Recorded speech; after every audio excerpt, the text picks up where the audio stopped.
Bueno, antes de empezar, daros las gracias a todos los que estéis aquí, habida cuenta del tiempo y la climatología que nos ha tocado esta tarde aquí en Madrid, pero doblemente las gracias a los que estáis. Aunque parezca que estamos empezando tarde, tened en cuenta que habíamos citado a la gente a las 7:30 para empezar a las 8, así que llevamos un retraso de 2 minutos, o sea que somos excelsos en la cuestión.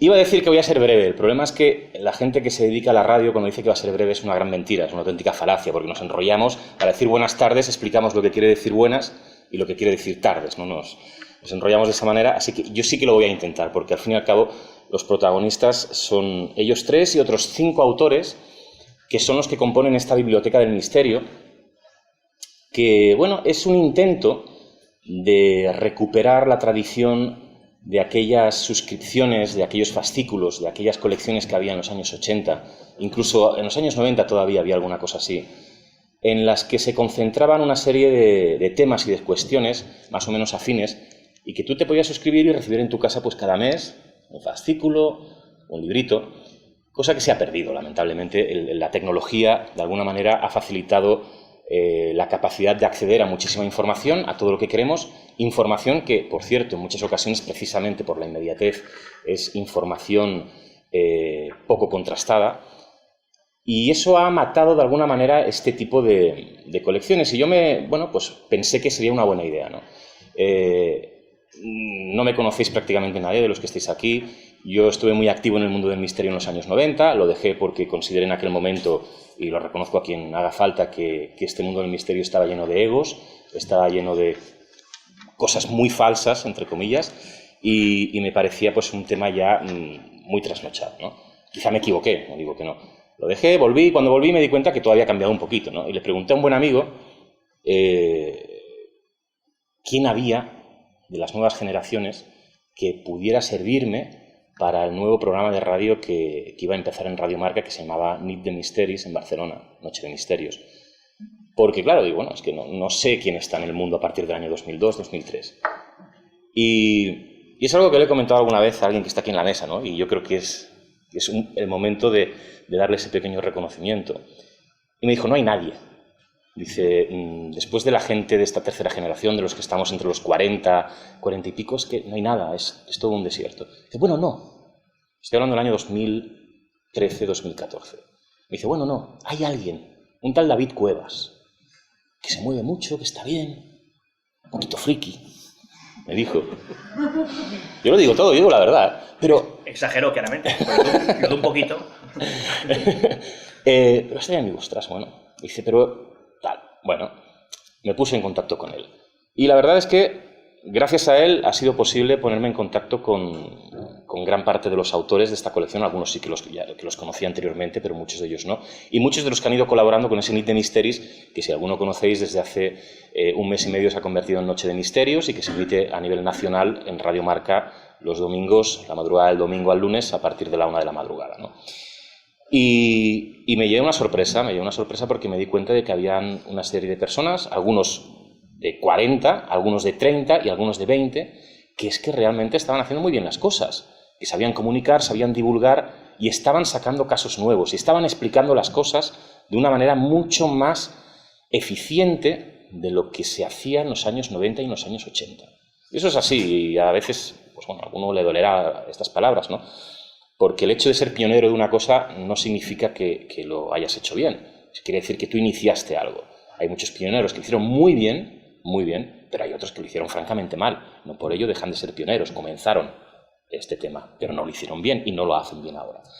Estamos ante un momento, para mí, ideal, fantástico. Es un momento de crisis en el mundo del misterio. Y las crisis son beneficiosas para los que saben hacer las cosas. Y es un momento en que estos autores que están aquí, más los que vienen, José Antonio Caravaca, que ya tiene un currículum, Juan Carromero, Fernando Gómez, que ya lleva mucho tiempo en este mundo, no tanto en el del misterio, en otras cosas, Carlos Mesa, Óscar Fábrega, y los que vienen, entre otros Jesús Ortega, que está aquí, José Manuel Durán, hay gente como David Mulet, mucha gente que está haciendo las cosas muy bien y que tienen cosas que decir y que tienen cosas que hacer. Y es el momento quizás de hacer ese relevo, ¿no? Y que se atrevan también ellos un poco. Y yo lo único que he hecho en este caso, aparte de enrollarme como hago, o sea, es lo que mejor sé hacer, hablar y hablar y hablar, quizás es el momento de que los que tenemos posibilidades de darles voz y de darles la opción de salir a este mundo del misterio, se lo demos de una maldita vez, ¿no? Y los que tenemos capacidad de que escriban en las revistas, de que salgan en los medios de comunicación, en las televisiones, en las radios, los llevemos allí, porque lo saben hacer muy bien. Y simplemente es eso. Ese es mi granito de arena. Yo espero que esa colección, que empieza con 8 libros, ya os anuncio ahora mismo que va a continuar con 8 más, os enseñaré después de hablar con estos señores las 2 portadas que serán el 9º y el 10º libro, que serán para el mes de diciembre y el mes de enero. Y espero que dure mucho, y también deseo que sea un poco esa semilla que en otros tiempos fueron programas pues como Jiménez del Oso, programas como los que hizo Andreas Faber-Kaiser, que generó que unos jovencísimos, Javier Sierra, Manuel Carballal, Josep Guijarro, Iker Jiménez, Lorenzo Fernández, todo este tipo de gente, pues hoy en día esté haciendo lo que está haciendo.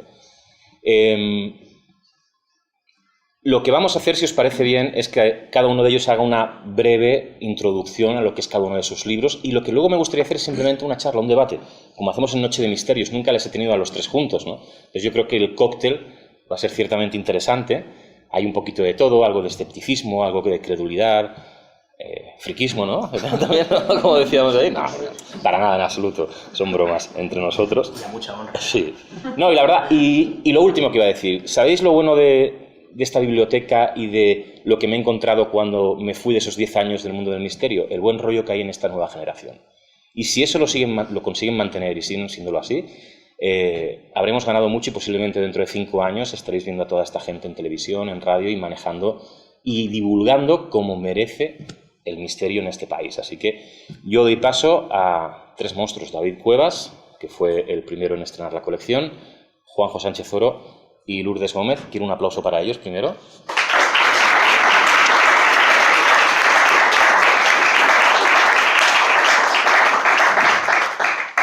Y pues nada, me gustaría empezar con David Cuevas, ese OVNIs, Paradigma del Absurdo, un libro importantísimo en la literatura ufológica porque, sobre todo por una cuestión, he conseguido que David Cuevas se moje. Sí. Había ayudado. Ahora, en serio, se moje, además. No, nos ha planteado una cantidad de casos, porque la cantidad de kilómetros que este hombre se ha recorrido en España para recopilar casos relacionados con el mundo de la ufología, pero siempre cuando le preguntaba, bueno, ¿qué opinas del fenómeno? Bueno, hay mucho que hablar, ¿no? Y bueno, vamos a ver qué hay. Y al final he conseguido que haga unas conclusiones en las cuales dé su opinión, de alguna manera, de lo que es el fenómeno OVNI, ¿no? Yo creo que ese es el mayor logro que he conseguido de David Cuevas, aparte de escribir un libro que yo creo que de por sí, y lo digo en la introducción, ya es una referencia para los aficionados y los estudiosos al fenómeno OVNI. Así que me gustaría que nos avanzaras un poquito de lo que es OVNIs, Paradigma del Absurdo. Bueno, pues muchas gracias, Alfonso, primero por coordinar una valiente colección de estas características, homenajeando pues colecciones ligeramente parecidas. Se pusieron muy de moda, sobre todo a mediados de los años 90, y lideradas por una persona que yo creo que todos los que estamos aquí admiramos por encima de otros muchos, ¿no? Y no me refiero a otros muchos dentro del misterio, me refiero a otros muchos comunicadores dentro de la historia de la comunicación en España, como era Fernando Jiménez del Oso. Te falta barba, te falta un poco de ojeras. Y sabiduría, coño. Sabiduría, te falta voz, te falta recorrido, bueno... Hostia, lo único que tengo me lo vas a quitar. No, pero tú tienes una capacidad, digamos, que Jiménez del Oso también tenía, pero que tú has sabido amoldar a los nuevos tiempos, que es esa capacidad empresarial, gracias a la cual pues ha podido salir adelante una colección de estas características, con lo cual pues aprovecho para darte las gracias. También agradecer a toda la gente que ha venido, sobre todo en un día como hoy, y quiero matizar una cosa: yo no estoy mojado, estoy pasado por OSNI, que no es lo mismo. Dicho esto, resumir el libro es muy complicado, porque yo incluyo unas 40 historias vividas en primera persona por individuos con nombre y apellido, y que se han encontrado ante algo que no podían explicar y que tiene que ver con los objetos volantes no identificados. Yo lo digo desde ya, y sé que es un tema que, según qué reductos, no deja de ser polémico. Yo soy un gran defensor de la importancia absoluta que tiene el testimonio humano dentro de lo que tiene que ver con el tema. De hecho, hay un capítulo que dedico expresamente a ese tema, ¿no? El testimonio humano no es infalible, eso es indiscutible, pero es fundamental para poder entender un poquito más de esto que se viene a llamar ufología. Y este libro no deja de ser en gran parte un homenaje precisamente o estar dedicado y de hecho conformado por esos testigos que se han encontrado ante esos ovnis, ¿no? Ante ese conjunto de fenómenos, porque normalmente se habla de un fenómeno ovni. Yo aprendí de alguien que está aquí con nosotros, un hombre pegado en iPad, con acento parecido al de Michael Robinson, que está en primera fila como es Chris Owen, que no hay un fenómeno ovni, sino que hay un conjunto de fenómenos llamados ovnis. De hecho, yo es una cosa que comento en el libro y que añado en la introducción, ¿no?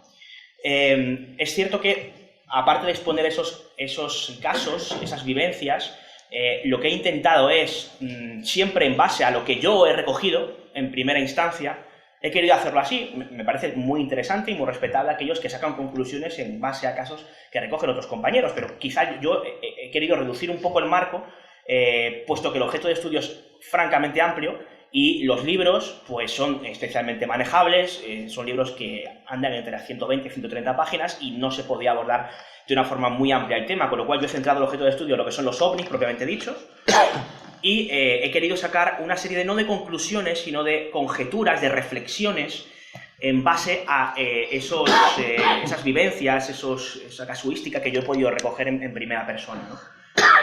Y llegar, insisto, no a conclusiones porque es muy difícil, pero sí a una serie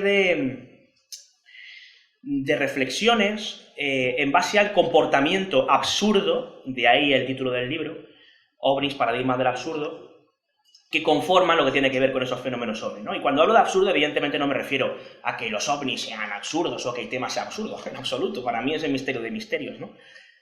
Pero el comportamiento que tienen esos ovnis, de alguna manera, pues no deja de ser bastante surrealista, esquivo, absurdo, porque cuando parece que conseguimos establecer una suerte de patrones de comportamiento de ese conjunto de fenómenos, resulta que, pues, mira, he cogido 15 casos que a mí me parecen fiables, en los cuales hay una ausencia total de sonido, un silencio total. Es como si aquello, sea lo que sea, se manifiesta en una suerte de teatro del absurdo, de manera que todo lo que es el sonido ambiente desaparece. Los grillos cantaban y dejan de hacerlo, los pájaros cuando es de día cantan y dejan de hacerlo, no hay ningún ruido, una ausencia total del mismo, ¿no? Pero luego resulta que, oh sorpresa, me encuentro con otros en los que el ruido es atronador, chirriante y bastante desagradable, y casos de una extrañeza que me parecen bastante considerable. Hostia, ¿y ahora qué hacemos? Cuando teníamos ya un patrón de comportamiento más o menos claro, resulta que llegan otros casos y nos lo rompen. Y lo mismo pasa con otro tipo de patrones, ¿no? Es lo que yo expongo en el libro e intento, bueno, pues de alguna forma argumentar toda esta suerte de reflexiones con casuística que yo mismo he ido recogiendo, ¿no? Y en resumidas cuentas, no quiero hablar mucho más, ¿no? En resumidas cuentas es lo que ofrezco en el libro, ¿no? Aparte de esa cantidad de casos, una de las cosas que yo considero interesantes y de las que no se suele abordar es aquellas que tienen que ver con la sociología de este conjunto de fenómenos, ¿no? Es decir, personas que ven algo muy parecido en Burgos, en Madrid, en las Urdes, en Cantabria, en Galicia, en Sevilla y en Barcelona, y que unos creen que es una cosa de extraterrestres, otros directamente que es marciano, parece que lo tienen muy claro, otros piensan que es algo que tiene que ver con seres reptilianos, de eso nos hablará Juanjo a continuación, y luego hay otros que dicen que no, que en absoluto, que es un tema dimensional, en las Urdes te dicen que es cosa de las brujas, y a lo mejor en un pueblo de Cantabria te dicen que no, que eso es un tema que tiene que ver con apariciones marianas, con cosas relacionadas con la Virgen. Y dices, ostras, que a mí me parece un tema fascinante, porque muchos pensarán, esta gente está zumbada, o sea, está claro que es algo extraterrestre, o dirán, no, está claro que es algo de otra dimensión. Otros dirán, pero bueno, si es que está clarísimo que todo es totalmente explicable desde el punto de vista astronómico, o desde el punto de vista de la ciencia, o desde el punto de vista de esos ejercicios militares o de guerra electrónica, que es un tema que también abordo en el libro, que pueden explicar ciertas historias, ¿no? Pues a lo mejor son brujas. O a lo mejor son cosas relacionadas con la Virgen. No lo sabemos y no lo tenemos nada claro, ¿no? A mí me parece un tema francamente interesante, así como el hecho de que esto se apaga y se enciende. No, hombre, será cosa de brujas, acabáramos. porque las brujas hacen aparición en un momento dado, ¿no? Es lo que tenemos... Estás manipulando el debate, ¿eh? Los de radio, ¿no? Que no solamente usamos micros, sino que solemos tocar botoncitos. Bueno, resumidas cuentas, he querido incluir una serie de perspectivas desde el punto de vista religioso, desde el punto de vista militar, desde el punto de vista de hasta cierto punto, la impronta que ese tipo de avistamientos deja en los testigos, les marca de por vida en ocasiones, de cómo algunos de ellos se la juegan por su posición a la hora de contar ese tipo de casos, de esos OSNIs que antes citaba, esos objetos submarinos o sumergibles no identificados, y bueno, pues recopilar una serie de casos que me parecen realmente impactantes y a raíz de los mismos sacar una suerte de reflexiones que a mí me parecen, francamente, por un lado reveladoras y por otro lado desesperanzadoras, y es algo que, si queréis, luego en el debate podemos comentar. Extremadamente interesante, gracias David. De hecho, me he emocionado y todo cuando has dicho el tema de brujas, ¡pam! Y has cortado, digo, ¿ya terminó? No, seguía, lo hemos visto. Juanjo Sánchez Oro, un libro fantástico, El pacto reptilianos y gobiernos. Antes se me ha olvidado decir que hay una introducción que es común a todos los libros, en la cual expongo pues un poquito lo que os he explicado aquí, ¿no? Y lo titulo Nuevos tiempos para el misterio, porque así lo considero. Y luego sí que especifico en un pequeño párrafo pues algo concreto de cada una de las obras, ¿no? Y ahí pues simplemente digo lo que pienso de cada obra. Pues os decía que David creo que sería, este libro va a ser una referencia, y del pacto pues, bueno, decía prácticamente lo mismo, ¿no? Porque estamos hablando de libros que van a ser referencia cada uno en su ámbito. Y con Juanjo pasó una cosa muy curiosa, ¿no? Porque, bueno, yo pretendía sacar esta biblioteca y me dicen, bueno, Juanjo igual puede hacer algo y tal, me dice David. No, ya, Juanjo sale en cuarto milenio y aquí va a escribir un libro para la biblioteca. No, sin ningún problema, el primero, pim pam, y sí que quieres, hago esto y tal. ¿De qué va a ir el libro? ¿De reptilianos? Digo, ostras, vamos a hacerlo. Que Juanjo Sánchez Oro hable de reptilianos y diga que existen.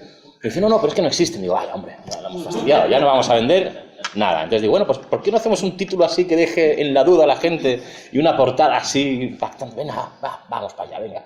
Y bueno, pues salió este libro, creo que es fantástico también porque precisamente aborda una temática que yo creo que es crucial en los últimos años.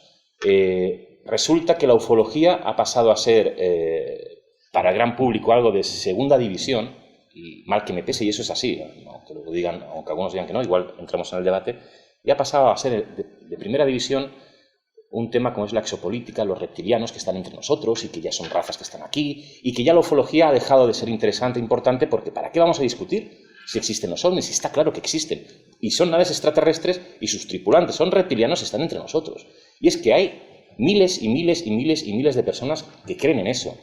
Pues se necesitaba un libro de estas características para explicarle a la gente de dónde viene todo ese mito de los reptilianos. Y mejor que Juanjo no había nadie para explicarlo aquí en España. Y le doy infinitamente de verdad las gracias por haber participado en esta colección, y quiero que sea él el que os explique un poquito qué función tiene este fantástico libro. Bueno, pues yo quería darte las gracias a ti porque eres un osado. En los tiempos que corren del mundo digital, sacar libros en papel es toda una heroicidad. Pues es verdad, tienes razón, ¿no? Estás a tiempo de pensártelo. Y bueno, daros también las gracias a todos los que estéis aquí por haber venido en un día tan complicado. Yo cuando me planteé lo del libro sobre los reptilianos, es una especie casi como de guía de perplejos, porque los que más o menos seguimos un poco la historia de la ufología nos dábamos cuenta de que esto de los reptilianos había tenido un auge muy reciente, pero no teníamos muy claro de dónde había venido. Si repasamos un poco los casos más antiguos, la presencia de los reptilianos era prácticamente anecdótica, ¿no? Entonces esta eclosión, hasta el punto de convertirse en un icono, en un emblema que aparece por todos lados, tanto en la ficción como en casos reales, en testimonios reales, a mí me intrigaba muchísimo. Por daros un dato para saber de qué estamos hablando, se hizo una encuesta hace 2 años, aproximadamente 3 años, en Estados Unidos, donde se decía que el 4% de la población creía que posiblemente había una élite oculta de reptilianos que controlaba el mundo. Es una encuesta. Las encuestas ya sabemos también aquí cómo funcionan. No sabemos el grado de adhesión que tiene esa creencia a las personas, pero el hecho de que por lo menos le den una oportunidad de que pueda ser creíble indica que es algo que ha calado en la población y que si no es real, por lo menos lo es desde el punto de vista sociológico y merece que lo atendamos, ¿no? Y a mí ya digo que me intrigaba un poco esa evolución. Lo que yo he hecho en el libro ha sido repasar lo que considero las teorías del encubrimiento ovni extremas, sobre todo del supuesto encubrimiento ovni oficial. Es decir, hay una parte del fenómeno ovni que para mí merece la pena que también la investiguemos, que le demos una oportunidad y veamos a dónde nos lleva, que es un poco a la que representa David con su libro, donde se demuestra que es un fenómeno que, al margen de que luego las autoridades, los académicos, la ciencia no le presta atención, es real, existe, convive con nosotros y por eso se multiplican los casos.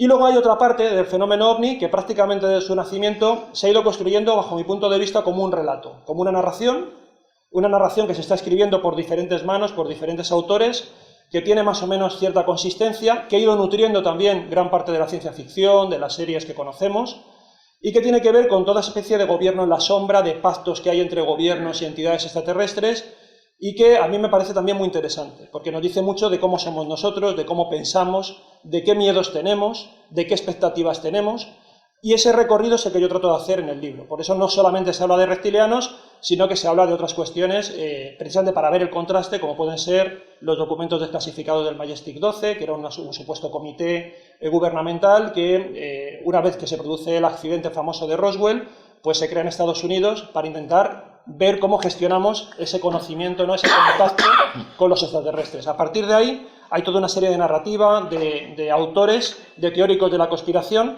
que están construyendo realmente una especie casi de religión alternativa, de religión muy adaptada al siglo XXI, y que está, bueno, pues está un poco nutriendo, como decía, un poco está impregnando muchos aspectos de nuestra sociedad. Bajo mi punto de vista hay un tema que son las grandes religiones tradicionales, que ya no satisfacen lo que es el mundo tecnológico, el mundo actual, empírico, científico del siglo XXI, y surgen nuevas metafísicas alternativas, y bajo mi punto de vista hay una que ha ido desembocando poco a poco en el tema de los reptilianos. Bueno, pues eso es un poco lo que yo trato de analizar, desde el punto de vista además de que yo estaba muy perplejo, porque si uno va a internet y empieza a meter reptilianos, eso es un mare magnum de cuestiones, no se sabía muy bien por dónde venían, y he tratado de poner un poco de orden, de hablar de cómo se han ido creando diferentes pactos, ¿no?, en una narrativa que me parece muy rica y que, ya digo, yo creo que es interesante. Así que es un poco esa la finalidad, ¿no? Es también curioso porque yo creo que la colección, sin quererlo, por lo menos estos 3 primeros volúmenes se van complementando, ¿no? Porque el primero, como decía, representa un poco esa ufología viva, que es absolutamente real. Lo mío iría un poco más por esa otra ufología de un relato que se está construyendo, y que por lo tanto para mí es fundamentalmente una ficción, pero una ficción que está influyendo en la sociedad. Y luego tenemos el caso, por ejemplo, de Lourdes con las Urdes, que demuestra cómo la ufología se está de alguna manera mezclando con lo tradicional, y cómo determinadas cuestiones que tenían que ver con el mundo sobrenatural del mundo tradicional ahora mismo están mutando y se está combinando con cuestiones también ufológicas, paranormales, ¿no? Esa interpretación yo creo que no la hemos encontrado, que donde antes... yo, por ejemplo, suelo contar un caso que me encontré aquí en la Sierra Norte de Madrid, donde había un antiguo, lo que se llamaban círculos de brujas, que era algo muy tradicional, y es, bueno, pues es la acción de un hongo nocturno que a través de las esporas, digamos que va un poco como quemando el prado y deja un círculo. Eso antiguamente se consideraba que ahí habían llegado las brujas y habían hecho pues algún tipo de aquelarre o de baile ritual. Cuando yo me entrevisté a una persona muy anciana del pueblo, él me recordaba, se llamaba además el Prado de las Brujas, o sea que todo en principio estaba ligado a esto de la brujería. Pero me resultó muy, muy chocante porque él me contaba toda la historia y me decía, no, sí, aquí está este Prado de las Brujas y tal, pero esto no puede tener algo que ver con los ovnis, porque también me dicen que hay círculos en Inglaterra. Y es que había habido un turista británico que veraneaba ahí en este pueblo de la Sierra Norte y había ido con esa idea. No estamos hablando de campos de cereal, que son donde se producen los círculos en Inglaterra. Aquí era un prado, pero ya se estaba mezclando con el tema ufológico y cosas por el estilo. Lo mismo ocurre, me he encontrado, por ejemplo, con el tema templario, que antiguas tradiciones o lugares o ruinas o leyendas que estaban asociadas a otras órdenes militares, la Orden de Santiago, la de Calatrava, ahora ya todo ha ido pasando a los templarios, ¿no?, que lo están invadiendo absolutamente todo, ¿no? No hay fiesta medieval en un pueblo que no pueda tener templarios, aunque los templarios nunca hubieran estado allí, pero es algo que ya forma parte de lo que entendemos que es la Edad Media. Bueno, pues un poco es lo mismo, y por eso digo que yo creo que estos 3 libros de alguna manera se están complementando porque nos hacen ir del presente un poco al pasado y a esas otras historias paralelas que nos están envolviendo, como es en mi caso el de los reptilianos. Pues tan interesante lo que escribe como lo que dice, ¿no, Juanjo?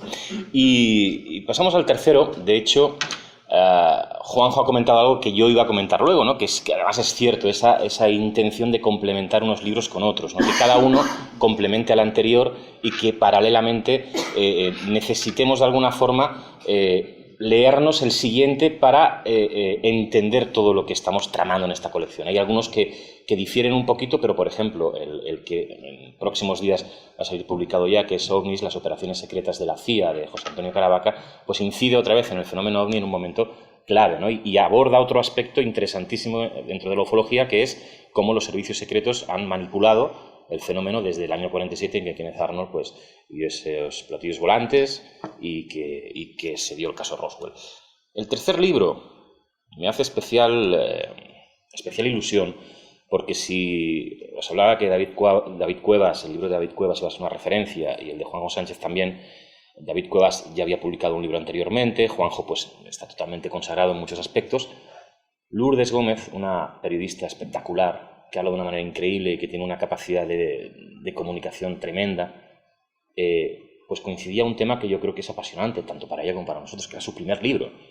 Y la posibilidad de publicar el primer libro de Lourdes, pues para mí pues, me hacía mucha ilusión, porque, oye, dentro de 20 años diremos, el primer libro de Lourdes Gómez se publicó en la Biblioteca del Misterio con el señor Alfonso Trinidad. Sí, ese friki, sí, ese que solo tenía buena voz, ¿no?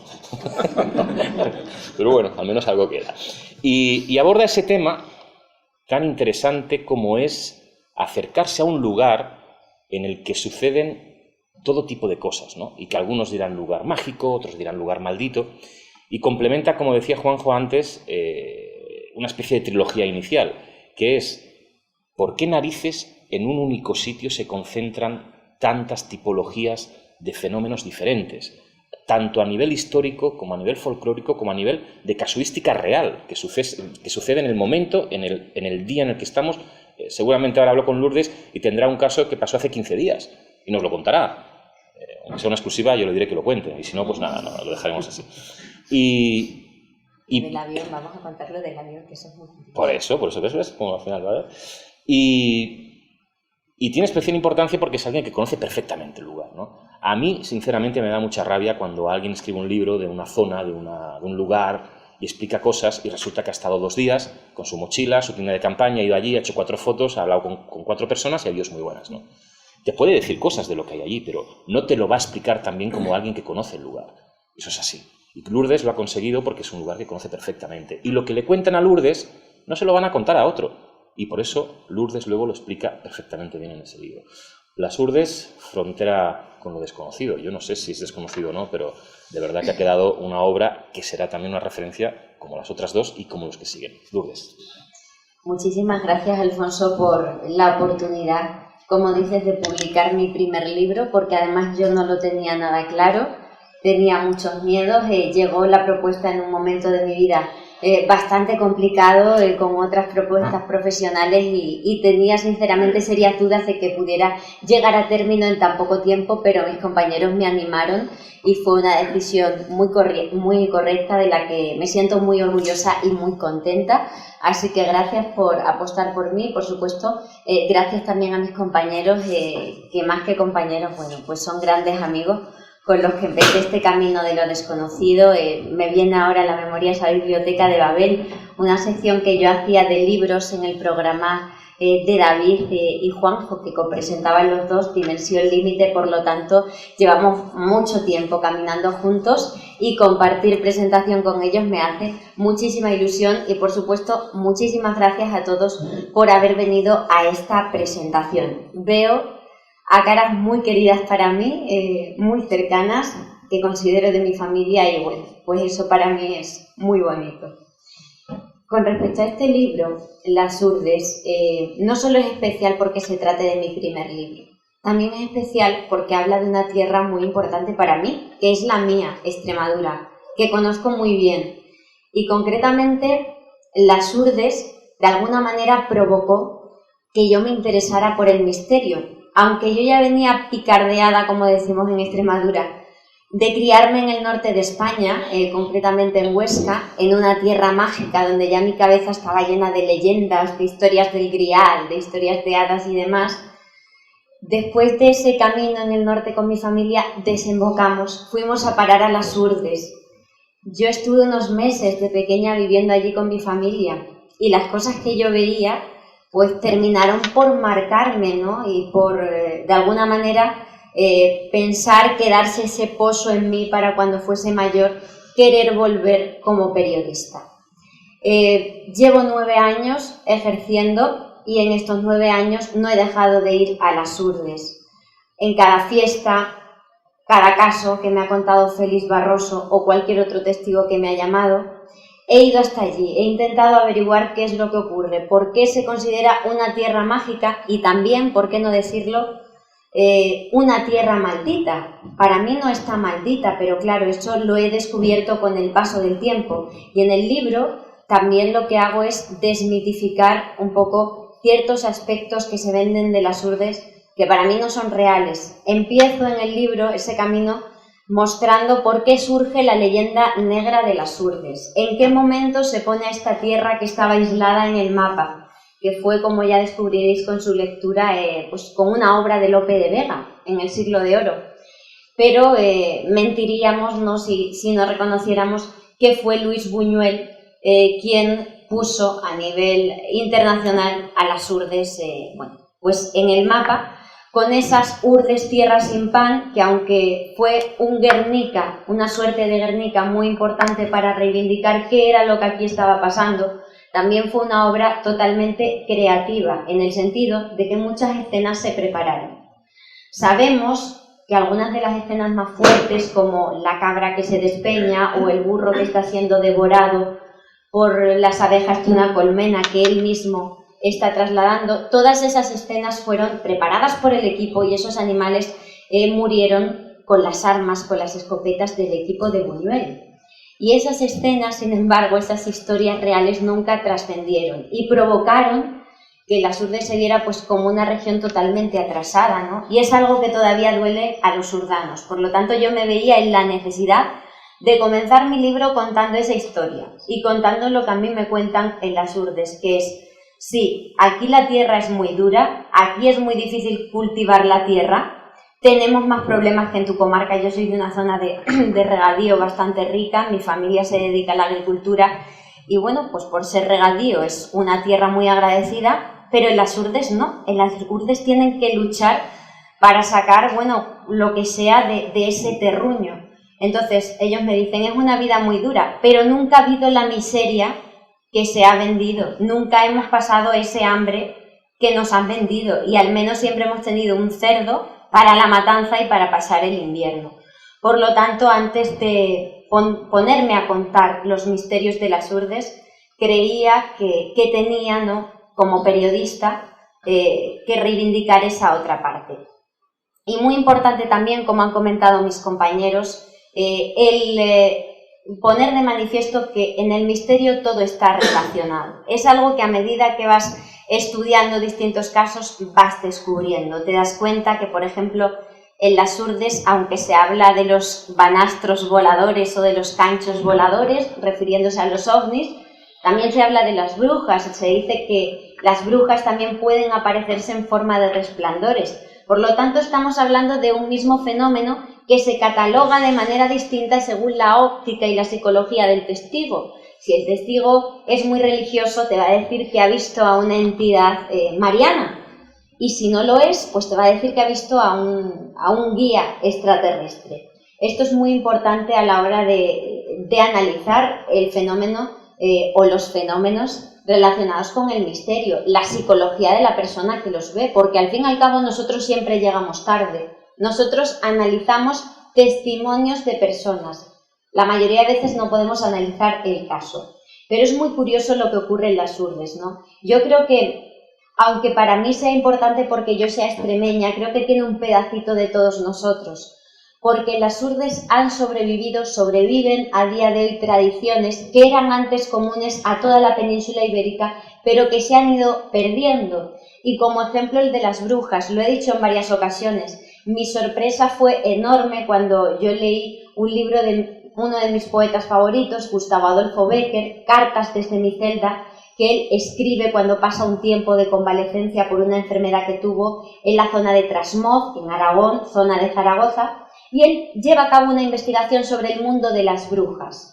Y él va relatando lo que le cuentan sobre las brujas. Por ejemplo, que no se pueden hablar de ella los días de la semana que tienen la letra R porque te pueden maldecir, y este tipo de digamos, defensas contra estas mujeres que con solo una mirada pueden maldecirte o echarte un mal de ojo. Bueno, pues calcado lo que él contaba de la zona de Aragón, yo lo encontraba hoy día en las Urdes. Por lo tanto, yo creo que acercarse hasta esta tierra es acercarse hasta nuestros orígenes.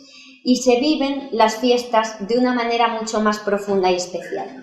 En el libro yo cuento casos de ovnis, cuento casos de fantasmas, también de objetos submarinos no identificados.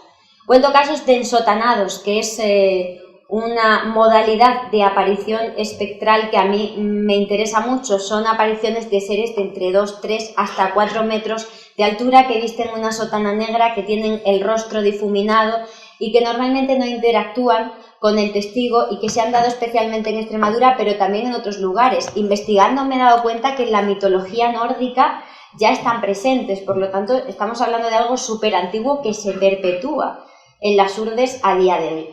Pero además de todos estos casos de misterio y de brujas, incluso de crímenes, de apariciones marianas, yo también hablo de las fiestas de las urdes. Y bueno, para ir terminando, simplemente citar una de las más especiales, que sería la de San Antonio. San Antonio, más que ese santo que todos tenemos del santoral católico que protege sobre todo a los animalitos, ¿no? En las urdes es una deidad anterior, está relacionada con un dios de su cultura pastoril que ellos veneraban antes de que llegara el cristianismo. Cuando llega el cristianismo le cambian el nombre y lo llaman San Antonio, pero es un ser blanco que se aparece con un perrito vestido de blanco y con el perrito de color blanco, que vaga por el monte Urdano y que se dedica a proteger a las personas, especialmente a los niños que se pierden allí en la noche, para que no se caigan y no sufran ningún peligro. Existen testimonios de niños que han contado de ese señor que les ha protegido durante la noche. Y existen también a día de hoy fenómenos que qué casualidad que ocurren el 13 de junio, el día de San Antonio. Sin ir más lejos, el año pasado hubo la aparición de un ovni. Ese día, ante la atónita mirada de decenas y decenas de testigos que estaban en Aceitunilla celebrando la fiesta del santo y que a la mañana siguiente van hasta esa zona para ver si ese objeto ha dejado huellas sobre el terreno. Claro, ellos me decían, es un prodigio de San Antonio, no me hablaban de ovnis, pero da muestra, ¿no?, de que todo el misterio está relacionado y de que en esta comarca las cosas, el tiempo transcurre de un modo distinto. Para mí no es una tierra maldita, es una tierra mágica. Estoy muy orgullosa de que sea el tema central de mi primer libro y espero de corazón que disfrutéis de esas historias que yo he atesorado a lo largo de estos años y que espero seguir atesorando, y desde aquí también dar las gracias a Félix Barroso, quien ha prologado mi libro, un profesor que ha sido fundamental para todos nosotros, para abrirnos las puertas, porque en las urdes también hay mucho miedo y mucha reticencia a hablar de estos temas después de todo lo que ha pasado. Entonces, gracias a Félix, a nosotros se nos han abierto las puertas y hemos podido recoger esos casos, así que sin él nosotros no hubiéramos podido ejercer allí nuestra labor. Y bueno, él ya estaba, ¿no?, cuando Juan José Benítez hizo esa maravillosa quinta columna, es decir, Félix es el embajador de Urdes y me hace mucha ilusión que me haya prologado mi libro. Así que muchas gracias y espero que disfrutéis con su lectura.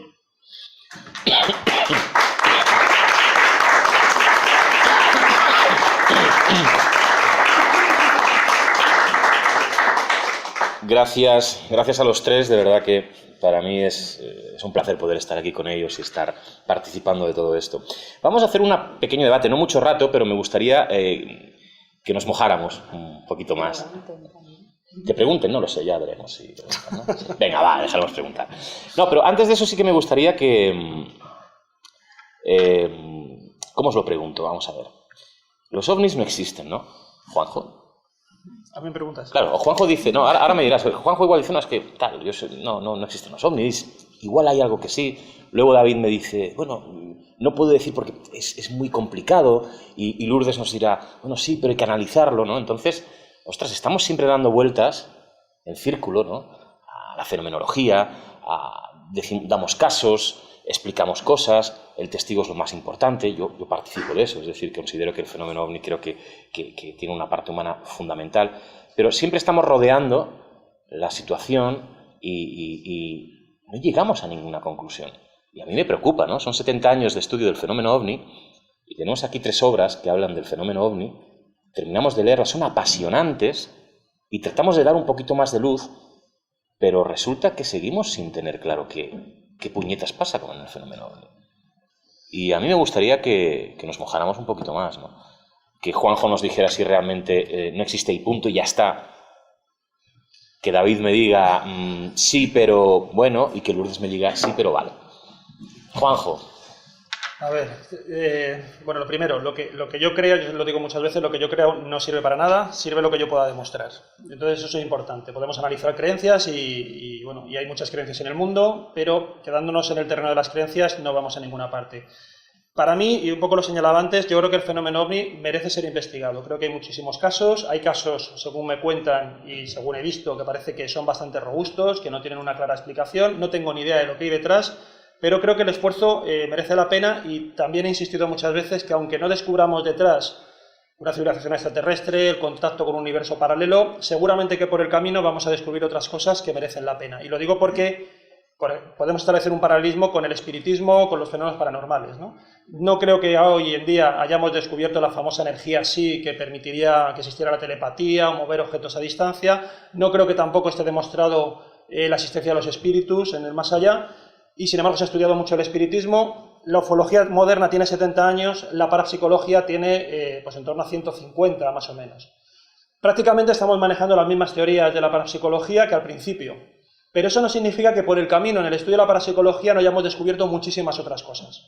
Entre ellas, por ejemplo, hemos conocido mucho mejor qué es esto del subconsciente, cómo funciona la mente humana. Por lo tanto, es un camino que yo creo que es provechoso. Aunque no consigamos, hay veces que el perseguir un determinado objetivo y no llegar a él parece que ha sido todo un esfuerzo en balde. No, yo insisto en que esto debe ser estudiado. Y que seguramente vamos, como digo, a sacarle rendimiento, aunque sea por otra vía. Entonces yo con eso me conformo. También es cierto que puede parecer mucho tiempo, pero a lo mejor si ponemos también un poco perspectiva histórica, a lo mejor es poco. Por ejemplo, cuando nace la medicina, todo el mundo sabía que teníamos enfermedades, pero los modelos, por ejemplo, de entender la enfermedad en el mundo griego, hasta bien entrada la Edad Media, siglo XVI-XVII, se manejaban con la teoría de los humores hipocráticos, con un montón de cuestiones. Y sin embargo, y si ahora mismo miramos ese tipo de medicina, vemos que era una pura ficción. Y sin embargo, curaban a la gente, se provocaban enfermedades, sanaciones. Ellos creían que estaban curando por lo que decía la teoría de los humores y tal, o de Paracelso, ¿no? Y entonces pensaban que realmente se curaban por esas cuestiones. Por lo tanto, digamos que de alguna manera las teorías se confirmaban por los hechos. Ahora lo miramos desde la altura intelectual nuestra, que no manejaban ellos ni gérmenes, ni virus, ni bacterias, y nos podemos esbozar media sonrisa.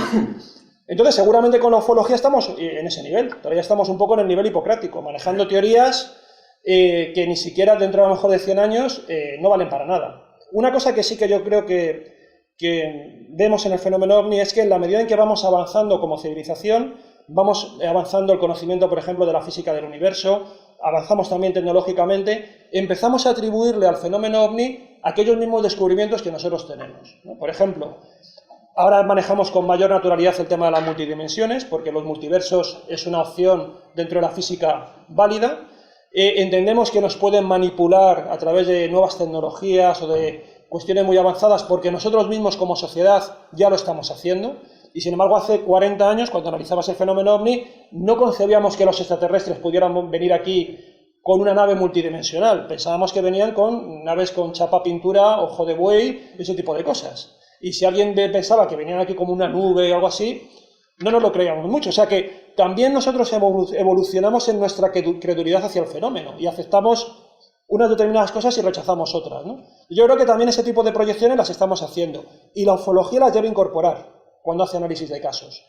Porque el ufólogo, nosotros en historia, por ejemplo, yo tengo aquí un antiguo compañero de la carrera, lo sabe muy bien, teníamos una asignatura que era historiografía. Nosotros no solo estudiábamos la historia, estudiábamos a los historiadores, los sesgos que hacían, ¿no? Sus tendencias, las corrientes en las que participaban, y la ufología también tiene que hacer análisis de los ufólogos. Y eso es muy interesante para ver qué sesgos introducimos, qué vicios hay. Bueno, pues esto es un poco la reflexión. Y la verdad es un proceso. Se va construyendo y por eso digo yo, lo único que me quedo es que creo que merece la pena, yo sigo animando a que se investigue la ufología y que todo esto que ahora mismo hay, todas las ciencias y disciplinas que hay, traten un poco de depurar el fenómeno, ¿no? Y sin ningún complejo. O sea, yo creo que en el fondo, aunque no encontremos una civilización extraterrestre, que tampoco eso nos obsesione y pensemos que todo es extraterrestre, o que ahora todo es ufológico. Ya lo vivimos con el espiritismo, hubo una época en la que todos los fenómenos que ahora mismo atribuimos a la ufología se pensaban que eran hechos por los espíritus. Esa etapa ha pasado y ahora pensamos que son los ovnis. Bueno, pues a lo mejor viene luego una etapa en la que tenemos otra posible explicación, ¿no? Pero yo me quedo en ese punto. Creo que es un camino provechoso, aunque todavía no sepamos a dónde nos lleva. David, yo me he quedado con el tema de estudiar los vicios, en este caso de los ufólogos. ¿Sí? Bueno, Los vicios sanos. David. También habría que estudiar a los que estudian los ufólogos, ¿no? Y saber qué buscan o qué dejan de buscar. Esto es muy peligroso. No es lo mismo pedirle el estudio de los ufólogos a alguien desde el punto de vista antropológico que pedírselo a un pseudoescéptico. El pseudoescéptico va a decir que todos los ufólogos mienten porque todos los casos ovni son mentira, ¿no? Y el antropólogo a lo mejor se va a centrar en una disciplina súper interesante y crucial en el tema ovni, pero a lo mejor no, digamos, la cubre completamente. Es un tema complicado, ¿no? Yo voy a ser muy breve. Yo considero que a día de hoy todo lo que tiene que ver con ese conjunto de fenómenos o parte de ese conjunto de fenómenos es real, es inexplicado, no sabemos lo que hay detrás a día de hoy, y digo inexplicado y no inexplicable porque no sabemos si tendrá una explicación o no la tendrá, lo desconozco, no lo sé, y hay que ser honestos en lo que tiene que ver con la indagación de estas cuestiones. No digo investigación porque es una palabra que a mí particularmente creo que me queda un poco grande, ¿no? En base a lo que se podría o no investigar relacionado con el tema OVNI. Yo considero que lo realmente importante a la hora de intentar indagar en estas cuestiones es ser honestos con lo que encontremos en el camino y no tener ningún tipo de problema en decir 3 simples palabras. No lo sé. No sé lo que hay detrás del tema OVNI. Y dudo mucho que llegue a saberlo los próximos 20 o 30 años. ¿Es triste? Posiblemente. Pero me quedo con una cosa. Antes Juanjo hablaba de un camino. Y yo mi libro lo subtitulo como un viaje en busca de respuestas. Es posible que no encuentre ya respuestas y yo me vaya a otro mundo, si es que existe, sin saber realmente cuáles son esas respuestas, pero al menos me iré con la cabeza bien alta, sabiendo que el camino ha merecido la pena, porque me parece que es, digamos que uno de los fenómenos, o conjunto de fenómenos más apasionantes que se puede investigar, no ya dentro del tema del misterio, sino de todas las disciplinas habidas por haber.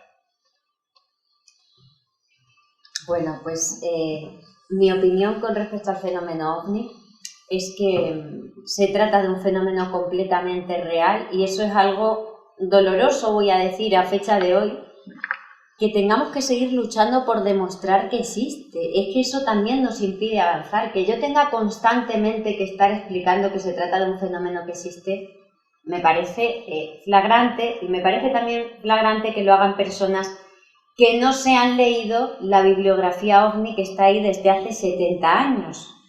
Cuando accedes a todo ese material, comprendes, entiendes muchas cosas. Por lo tanto, una de las grandes lacras de esta materia es el gran desconocimiento que hay y el escaso interés por ahondar en las obras que nos han precedido. Eso para empezar.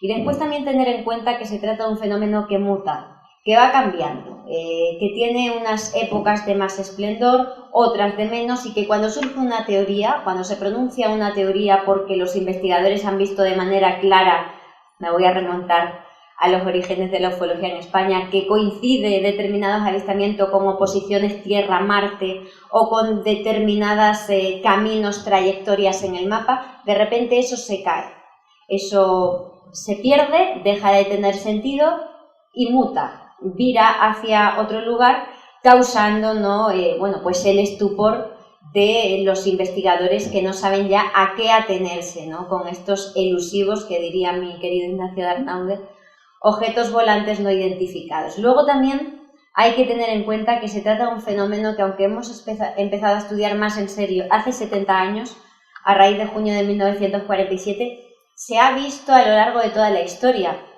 Hay investigadores que consideran que las luces populares no son lo mismo que los ovnis. Para mí totalmente lo son, ¿no? Yo en Extremadura he estudiado casos de ovnis que se aparecen en una determinada laguna que está en documentos medievales, que recogemos casos a fecha de hoy en el mismo lugar de testigos que no hablan de luces de santos, como hablaban en la Edad Media, pero sí te hablan de luces de ovnis, y casualmente justo al lado hay un dolmen en el que aparece una especie de solecito grabado.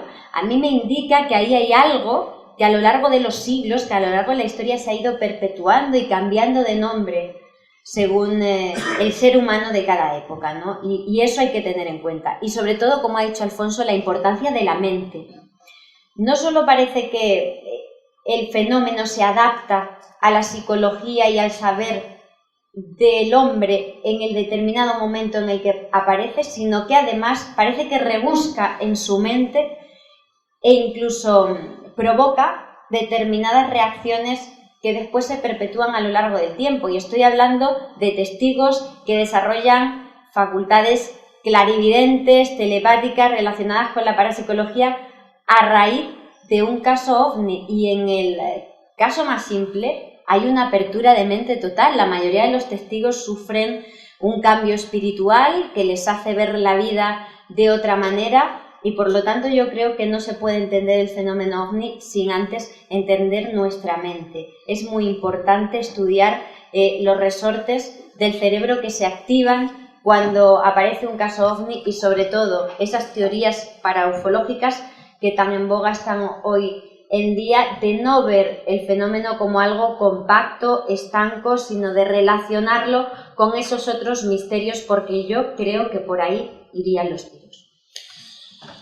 Fantástico estar aquí escuchando a estos tres amigos. Preguntas, tenemos 10 minutitos para algunas preguntas y luego avanzaremos en exclusiva para los que estéis aquí el 9º y el 10º libro de esta colección. Enseñaremos esas portadas, así que primero me gustaría que arrancaréis con algunas preguntas a nuestros increíbles autores. ¿Quién rompe el fuego?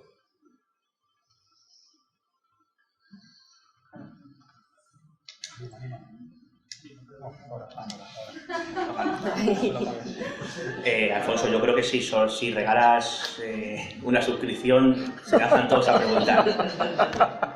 No, lo digo porque anunciaste, ¿no? Al respecto anunciaste algo, ¿no? Es que no dejas que haga las cosas como se tienen que hacer. Ah, es que no me las has dicho tampoco, entonces, no sé. Lo digo para que la gente se piense lo de preguntar. No, vamos a sortear una suscripción entre todos los que estáis aquí, pero quiero preguntas. Va, venga, ahí, vamos, va. Bueno, no es. Pregunta desinteresada, por lo que veo. No, va para ti. A raíz de, bueno, pues ese fenómeno de los reptilianos, cuando lo has estado describiendo, yo creo que se iba a un tema, pero bueno, cuando lo has estado describiendo parecía también que era como una descripción, no sé si se podría denominar como un creepypasta, en otro nivel, ¿no? Sí, bueno, hasta cierto punto yo... sí, lo que pasa que... recordaba mucho. A ver, nosotros vivimos, nuestra sociedad se basa en ficciones, ¿no? El dinero es una ficción. ¿En qué sentido? En que realmente nosotros le damos valor a algo que son billetes, es papel de celulosa. Entonces, que tenga valor es de alguna manera algo que está en nuestro interior y que nosotros proyectamos hacia ese objeto, ¿no? Vivimos en una sociedad simbólica donde nos movemos con constantes ausencias que nosotros hacemos que estén presentes, ¿no? Otra cultura que venga, unos alienígenas que vengan y vean que intercambiamos papeles de celulosa y obtenemos objetos, como están fuera de nuestro contexto cultural, no sabrían qué es. O sea, que eso ocurre continuamente. Yo lo que creo en el caso este de los reptilianos, y ya digo que me remonto un poco hasta los años 80, donde solamente, por ejemplo, había dentro de lo que es el imaginario ufológico, pues había grises y nórdicos, ¿no? Y hablo también de todo el tema de cómo se mete la conspiración OVNI, se mete la cuestión también de las sociedades secretas, también como otro gran poder oculto del mundo, Illuminatis, etcétera, etcétera. Todo esto yo creo que se está construyendo una especie como de historia paralela, de historia alternativa, muy parecido, por ejemplo, a cómo se construyen las sagas artúricas en la Edad Media, que para los ingleses de aquella época, las sagas artúricas las construyen diferentes autores a partir de sus reflexiones y tal, con hechos entonces se supone que estaba enterrado el rey Arturo, o lugares, escenarios reales, y para ellos era la historia real de Inglaterra, ¿no? Bueno, pues para muchas personas todo esto que os estoy contando, que aparece ahí en el libro, es absolutamente real, y ven continuamente pruebas de ello. Pero no solamente eso, es que, por ejemplo, aquí en España, una editorial nada sospechosa precisamente de trabajos muy serios y muy sesudos como Temas de Hoy, publicó un libro que era La conspiración de los reptilianos, apoyando la idea de que los reptilianos existen y que dominan, ¿no? O sea que yo digo que es algo muy real para mucha gente, ¿no?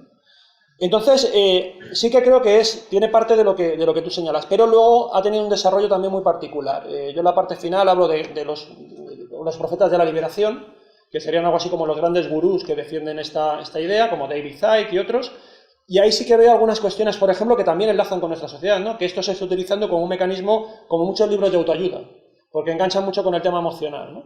Y es muy interesante, porque también por eso yo digo que yo, por lo menos investigando esto que parece como muy extravagante, te vas encontrando que a lo mejor entiendes mucho mejor cosas que están ocurriendo en nuestro mundo contemporáneo. Y por ahí es un poco por lo que he ido. Por eso os decía que son caminos que a lo mejor yo no llego al reptiliano, pero por el camino aprendo muchas cosas de nosotros, de nuestros dioses, que a lo mejor en otros escenarios no se ven tan claramente. Y aquí resultan bastante transparentes.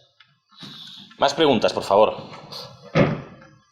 Mira, a ver, yo tengo la grandísima suerte de conocer a los 3 autores, los quiero un montón, y sé lo difícil que es dedicarse, entre comillas, a esto, porque de esto creo que pocos comen, creo que pocas personas comen, aunque mucha gente piense que dedicarse al mundo del misterio, ovnis, espiritismo y eso, lo que sea, que da mucho dinero, que se puede vivir de vender libros y tal. Y como ya digo, desconozco y sé que no es así. Al contrario, sé que perdéis dinero en ir os tenéis que pagar los viajes, en desplazaros, en llamadas, en moverte para acá, para allá, en muchas veces el feo de la gente que os cierra la puerta, que os rechaza. Y claro, tú nos has visto en casi una agresión, que nos defendiste a la vida. Sí. O sea, bueno, las personas te pueden salir por cualquier lado. Y lo que yo he preguntado a los 3 es, ¿realmente qué sacáis? ¿Qué sacáis? De cara, o sea, lo que vosotros sacáis, lo que a vosotros os mueve, y que os da igual que digan, eres el friki, eres el loco, eres la iluminada, eres tú eres un afortunado porque sales en la tele o sales en la radio, tú tienes que ganar millones, tú tienes que estar ganando dinero por editar un libro, por hacer... ¿Qué sacáis? Pues sabiendo que todo eso es mentira, que incluso os perjudica de alguna manera, ¿no? Porque, oye, tenéis unas carreras y tenéis un nivel que a lo mejor la gente dice, esto está loca, esto está loca, y esto está muy cabra, y esto me mañana, esto no sé qué. ¿Qué sacáis? Para que la gente lo sepa.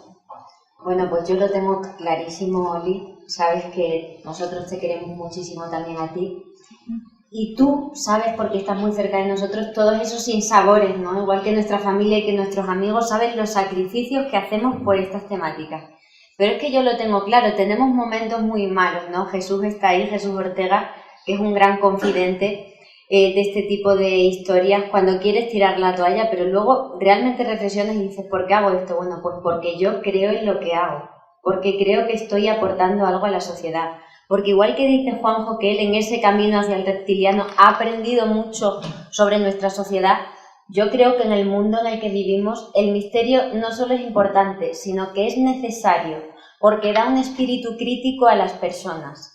Yo no les digo que crean o dejen de creer, simplemente les planteo que existen determinadas facetas de nuestra historia, de nuestra ciencia, de nuestra vida, que están ahí y que nos hablan de cosas distintas a las que nos suelen contar en esa vida veloz, rápida, en la que no tenemos tiempo de pensar, en la que es sota, caballo y rey, comer, tal cual, que no, que hay algo más, que a lo mejor estamos en este mundo para otro tipo de cosas, que a lo mejor lo que hacemos nosotros es abanderar esas grandes preguntas que han acompañado al hombre y que le han convertido en ser humano, que desarrollaron su cerebro y que nos hicieron distintos. Entonces yo creo que esa curiosidad es necesaria, y una anécdota que ya he contado en varias ocasiones. Hace unos años se revolucionó el panorama científico cuando dijeron que habían aparecido los neutrinos. Yo no olvidaré aquel día, los titulares, no se ha descubierto una partícula más veloz que la luz. Casualmente el día anterior yo estaba escuchando un programa de medianoche de Antonio José Ales, de 20 años atrás, donde filosofaban sobre los neutrinos. Entonces nosotros podemos estar equivocados, pero yo creo que generamos vocaciones y sembramos dudas e incertidumbres que a la persona formada puede hacerle avanzar. Así que a pesar de todo, por eso creo que tenemos que seguir. A ver, es complicado. Yo estoy de acuerdo con todo lo que ha dicho Lourdes. Yo voy a centrarme en otra faceta. Remarco que estoy de acuerdo con lo que ha comentado para no repetirme, ¿no? Ella quizá ha entrado más en lo personal, ¿no? Y ha tocado un poco lo profesional. Yo voy a seguir un poco esa línea de lo profesional. Yo creo que periodísticamente hablando, todo lo que tiene que ver con el seguimiento de estos temas, yo creo que obligan a hacer algo que no se está haciendo en el periodismo actual, que es mover el culo y empezar a contrastar o a recoger sobre el terreno aquellas vivencias que tienen que ver con las anomalías en general, ¿no? Evidentemente de si sean ovnis, si sean temas relacionados con ensotanados o temas relacionados con digamos, historia oculta o civilizaciones antiguas, etcétera, etcétera. Con lo cual, yo creo que una aportación a ese trabajo periodístico de verdad que se realizaba en los años 70, que se seguía realizando en los 80 y que empezó a morir en los 90, es que hoy, en 2017, esa chica que hay ahí llamada Lourdes se desplace a un pueblo cercano o no tan cercano simplemente porque se ha enterado de que hay una historia interesante. Independientemente de la temática, es interesante y tiene que ver con las anomalías. Y es interesante porque está tocando temas que no conocemos, o que a día de hoy no se conocen, o de los que no se tiene una respuesta clara. Puede que mañana se tenga, puede que dentro de 20 años o puede que nunca, no lo sabemos.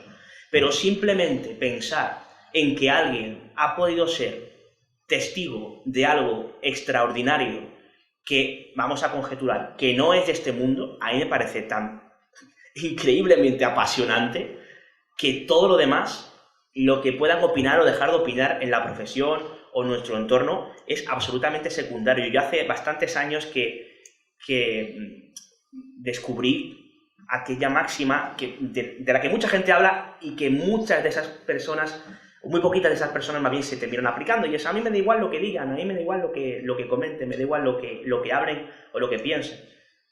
Yo pienso realmente así, me da exactamente igual lo que digan, lo que hagan.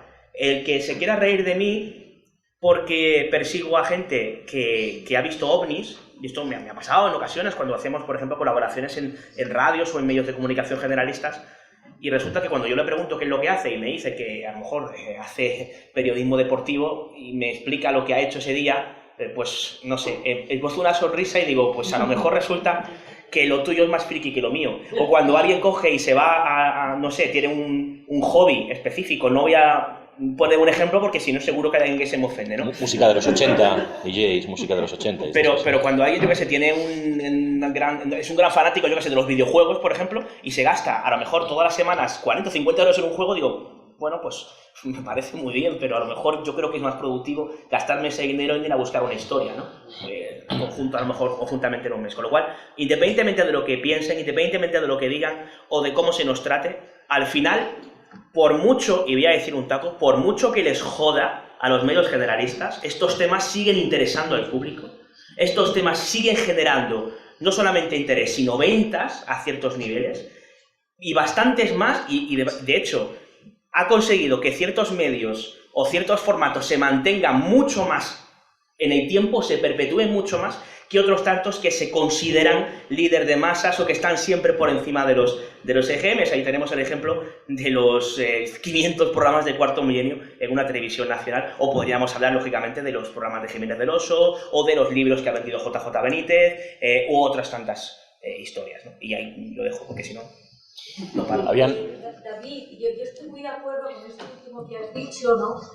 Y a veces me lo he preguntado por qué hay tanto interés entre la gente por este tipo de temas. A veces va pasando el tiempo y hay gente que se desinteresa, pero vienen las generaciones nuevas y se vuelven locos por estas temáticas. Y me he dicho algunas veces, bueno, ¿me interesaba a mí tanto cuando yo era tan joven como ellos? Pues quizás sí. Primero creo que hay una gran necesidad de creer. Y muchas veces nos agarramos a cosas tan absurdas como los reptilianos que ha contado Juanjo, y me ha hecho mucha gracia porque a mí me ha retrotraído a una época que la siento muy lejana, pero que era lo mismo y además eran más bonitos, los invasores. Aquella serie de televisión americana que se hizo muy popular, que yo la seguía como loca, vamos, si me perdía un capítulo y entonces no podíamos recuperarlo porque no había podcast, etcétera, pues me daba mucha rabia, ¿no? Y entonces mirábamos incluso a veces de reojo, ¿no?, a la gente que teníamos alrededor, en determinados ambientes, a ver si no habría algún alienígena infiltrado. Estamos volviendo a lo mismo.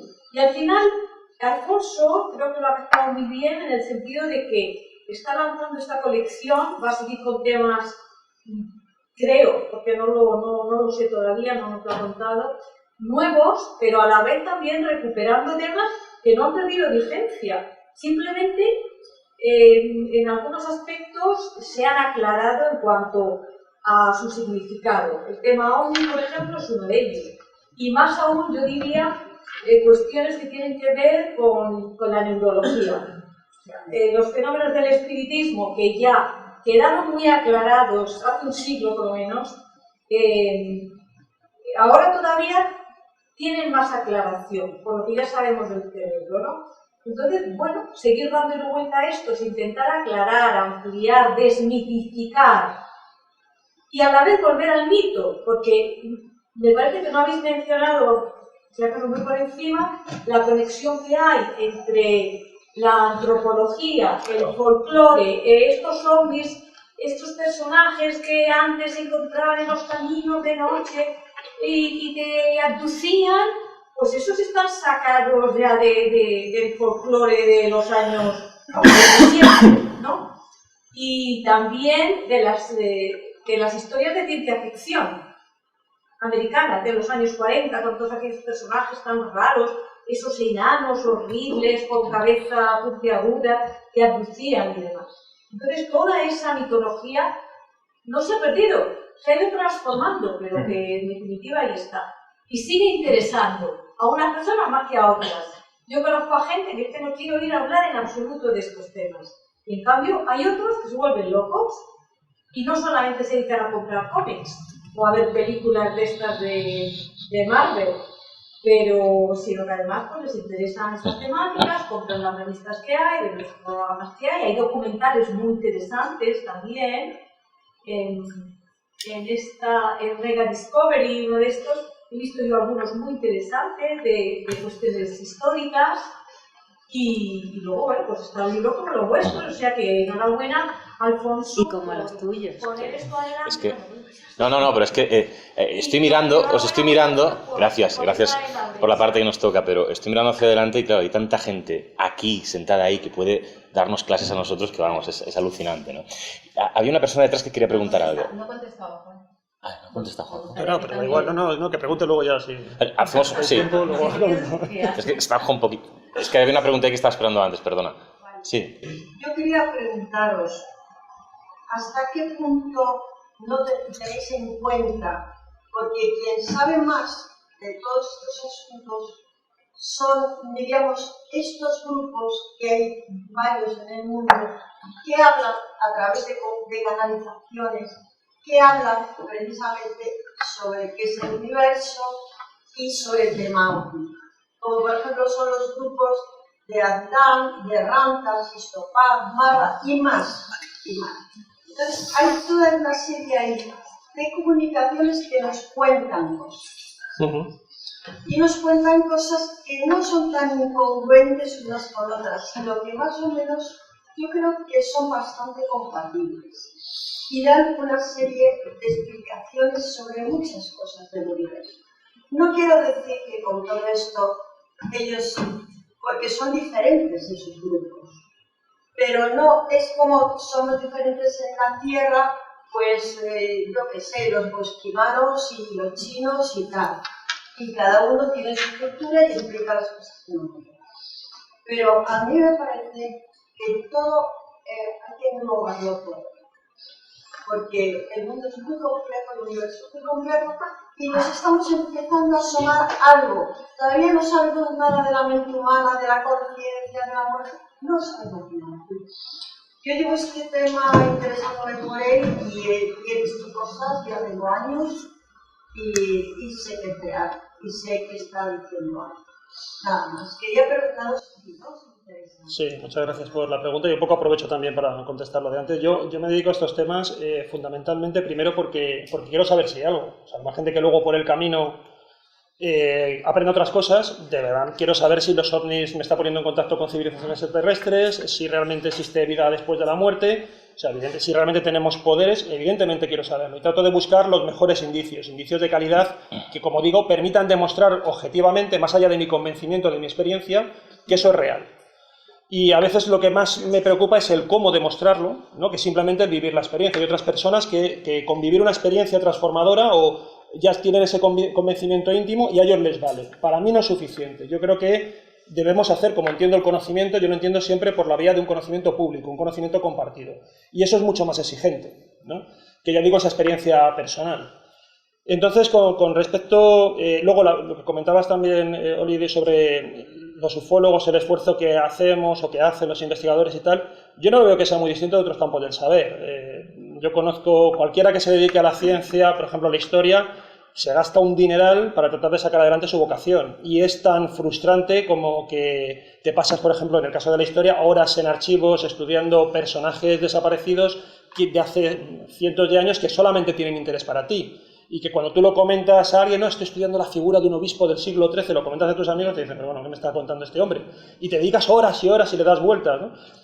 Yo solo te digo que yo cuando decidí hacer historia, a mí me dijeron, la pregunta era, ¿y eso para qué sirve? Por lo tanto, ya estoy blindado para todo lo que tenga que ver de ufología, para psicología, ya me da igual, porque vamos, después de esa pregunta ya, ¿no? Perfecto. Y ya digo, por eso digo, yo creo que cualquiera se dedica a la ciencia en España y sepa lo que cuesta conseguir una beca o sacar adelante su vocación, invierte lo mismo más, ¿eh? Invierte lo mismo más. O sea, que en ese sentido tampoco es que seamos una excepción. Sobre todo, Juanjo, es que os lo pasamos muy bien con estas investigaciones. Claro.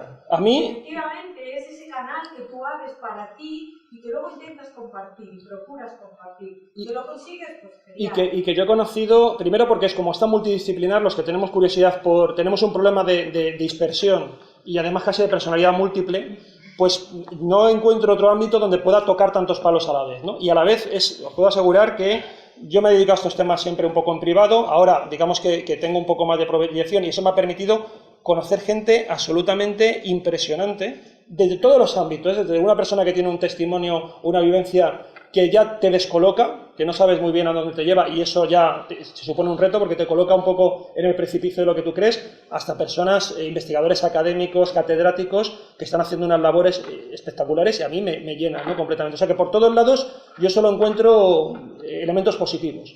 Para mí esto es cultura, lo tengo siempre muy claro, ¿no? Y luego, un poco contestándote lo que tú nos preguntabas, estoy de acuerdo en que evidentemente hay que tener en cuenta todo esto que señalabas de los diferentes grupos que hay. No estoy tan de acuerdo en que tú señalabas que el mundo es muy complejo. Yo creo que muchas veces ese tipo de grupos cuando lanzan el mensaje o reciben mensajes del más allá, creo que simplifican demasiado el mundo. Y no estoy tan de acuerdo con que todos los grupos mantengan la misma coherencia o que podamos construir una especie de mensaje común, sino que suele ser bastante contradictorio.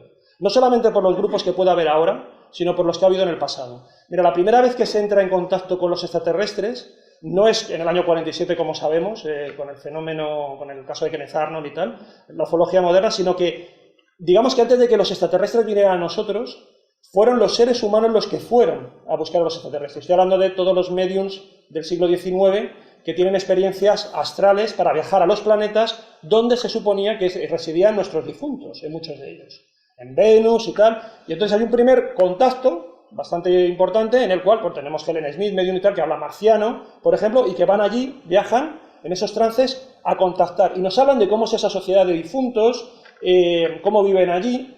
Es muy curioso porque en la medida en que nosotros hemos ido conociendo nuestro sistema solar, estos grupos que tú comentas de contactados, han ido desplazando el contacto extraterrestre desde venusinos o marcianos que habitaban por aquí. Claro, ahora ya hemos mandado allí sondas, ya sabemos lo que hay. Y ahora los contactos, cada vez los canalizadores, tienen que desplazarlo más lejos. Por lo tanto, yo creo que también la perspectiva histórica ahí nos va un poco, sin llegar a pensar, sin llegar a negar que pueda haber algo. La perspectiva histórica nos permite ver que no todo es lo mismo y que se va moviendo. Y que el contactismo no es, si fuera como tú señalabas, el contactismo sería el mismo, desde hace 200 años que ahora. Y sin embargo yo veo que los discursos cambian, ¿no? Y luego hay una cuestión también que me sorprende. Yo creo que la mayoría de los contactos, por lo menos hasta donde yo conozco, de los canalizadores, el mensaje que transmiten, no me están dando la vacuna contra el cáncer, vamos a querernos más, no acabemos con el planeta. Y sin embargo me da mucha rabia que hace 2500 años les enseñaran técnicas de construcción para las pirámides, tecnología súper avanzada y ahora que nos demos abrazos. Hombre, me da un poco de rabia. Me da un poco de rabia que nos haya tocado esa fase. Yo esperaría que si son instructores nos guiaran mucho más. Pero me parece que se quedan un poco cortos. Entonces yo dudo bastante de los grupos de contactados, ¿no? Y creo que se deben abordar con interés, ver qué es lo que hay. Y también yo creo que tenemos experiencia suficiente para también y a nosotros conocemos amigos que estuvieron muy metidos, por ejemplo, en el movimiento Rama en los años 80, que pensaban que el contacto era inminente y que luego sufrieron una gran frustración. O sea que también mucho ojo con lo que estamos hablando, ¿no? Que yo siempre digo, hay que actuar, hay que atenderlo, hay que investigar, pero también no olvidemos el bagaje que tenemos de experiencia, ¿no? Y de ir con precaución. Es que estamos casi, nos hemos pasado de largo. Si me das un 30 segundos... Te doy 15 para que sean 45. Vale. Y eso que sé de qué menos hablado la presentación. Al principio, pero bueno.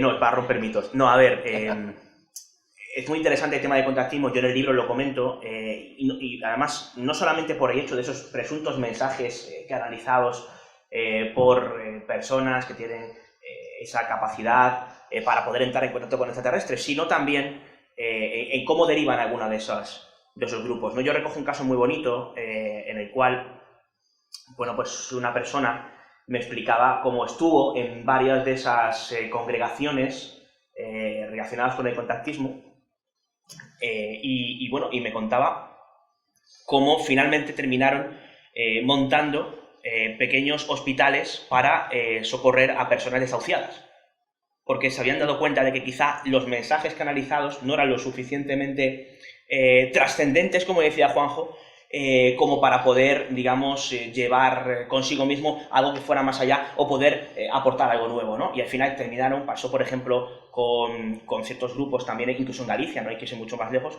y en otros tantos países, que las personas dijeron, los que se encargaban o estaban dentro de estos grupos, dijeron, bueno, como no conseguimos nada productivo con los mensajes, vamos a hacer algo más, vamos a pasar a la acción y vamos a ayudar realmente a los que lo necesitan, ¿no? Con lo cual, hay una parte muy positiva, y con esto acabo, con ese tipo de grupos contactistas, y es que algunos de ellos se dieron cuenta de que los mensajes, digamos, no iban más allá de lo que realmente les gustaría y pasaron a la acción para ayudar a los más necesitados, realizando esa acción social tan imprescindible, tan importante, en este caso, a raíz de esos presuntos contactos con extraterrestres.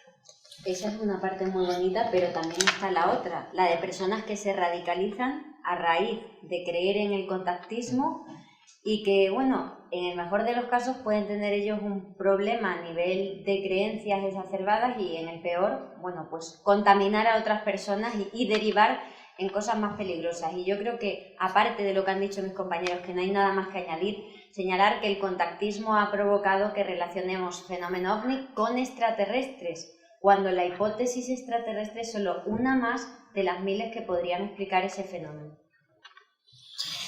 Nos hemos pasado de largo, pero sí que necesito 30 segundos porque es una espinita que tengo clavada. Y hacer de moderadora a veces te impide también dar tu opinión, y en este caso la voy a dar. Y es diferente a la de mis compañeros, el tema de los contactados, ¿no? Porque durante una época yo me metí muy de lleno en ese tema. Conocí a gente de Aztlán, conocí a gente de Rama, Misión Rama, conocí a gente del equipo Loemi en Barcelona. Incluso indagué mucho en lo que había sucedido con la gente de Heaven's Gate, no sé si os acordáis, un grupo de contactados que se suicidaron en masa cuando pasó el cometa, que no recordará su nombre, ¿no? Entre otros. No, el Halley, no, el Hale-Bopp. Hale-Bopp, ¿verdad? Hale-Bopp. Y la verdad es que hay cosas interesantísimas, por ejemplo, el famoso libro Durantia, Fundación Urantia y demás, que quizás yo sigo pensando que no se ha analizado tan profundamente como merece toda esa situación, incluso a nivel sociológico, pero también a nivel ufológico. Es que estamos hablando de que son la gente que nos están diciendo de dónde vienen los ovnis. Es que parece una auténtica barbaridad. Pero ¿por qué no hacemos caso a esta gente que dice contactar con algo que le está diciendo de dónde procede un fenómeno como el tema ovni? Yo creo, Alfonso, que tienes traído otro día. ¿Sí? Venga, pues hacemos otra. Yo cuando queráis, lo hacemos.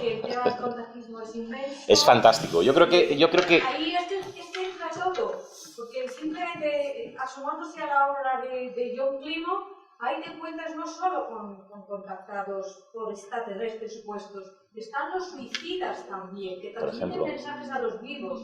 Entonces, esa tarea de ayuda a los demás, a veces es meramente de alivio en los duelos. Yo ahora estoy pensando que falta un libro de contactados en la colección, ¿eh? Vamos a pensarlo. Entonces, bueno, sí. Sí. Vamos a terminar, sí que me gustaría presentaros esas dos portadas. Te ha tirado la caña ahí en directo, amigo, ¿eh? Yo no digo nada. Os voy a enseñar ahora sin un micro, pero a ver si me funciona esto. Y como tenemos a uno de los autores, a mí me gustaría que nos explicara de qué va a ir el libro número 9 de la colección, que es este de aquí. ¿Qué vemos antes de morir? Experiencias al final de la vida. Jesús Ortega, un libro que saldrá en diciembre. Amigo Ortega, cuéntanos. Bueno, el libro, como indica el título, habla de esas experiencias quizás no tan conocidas. Normalmente se habla de las experiencias cercanas a la muerte, de esa visión del túnel.